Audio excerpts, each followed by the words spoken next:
K P Sreejith വധശ്രമ കേസിൽ RSS പ്രവർത്തകരായ 6 പ്രതികൾക്ക് 15 വർഷം തടവ് ശിക്ഷ.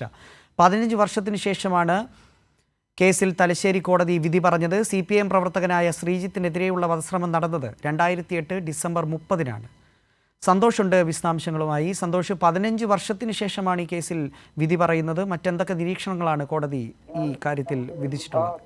നന്ദു, 2008 ഡിസംബർ 30-നായിരുന്നു പാനൂർ വള്ളങ്ങോട് വെച്ച് CPIM പ്രവർത്തകനായിരുന്ന ശ്രീജിത്തിനെ വെട്ടിക്കൊലപ്പെടുത്താൻ ശ്രമിച്ചത്. ശ്രീജിത്തിന്റെ ഒരു കാൽ വെട്ടിമാറ്റുകയും ദേഹമാസകലം വെട്ടി പരിക്കേൽപ്പിക്കുകയും ചെയ്തിരുന്നു.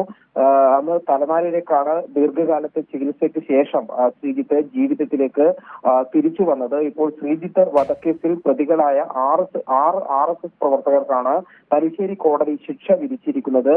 15 വർഷം തടവ് ശിക്ഷയാണ് വിധിച്ചിരിക്കുന്നത്.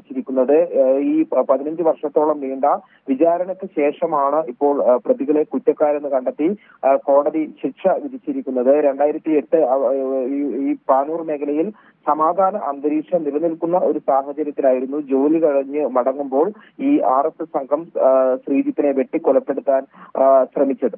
നന്ദു, ശരി. ശ്രീജിത്തിനെതിരായുള്ള വധശ്രമം നടന്നത് 2008 ഡിസംബർ 30-നാണ്. 15 വർഷത്തിന് ശേഷമാണ് ഈ കേസിൽ തലശ്ശേരി കോടതി വിധി പറഞ്ഞത്. വധശ്രമ കേസിൽ RSS പ്രവർത്തകരായ 6 പ്രതികൾക്ക് 15 വർഷം തടവ് ശിക്ഷ കോടതി വിധിച്ചു. വിവരങ്ങളാണ് സന്തോഷ് നൽകിയത്.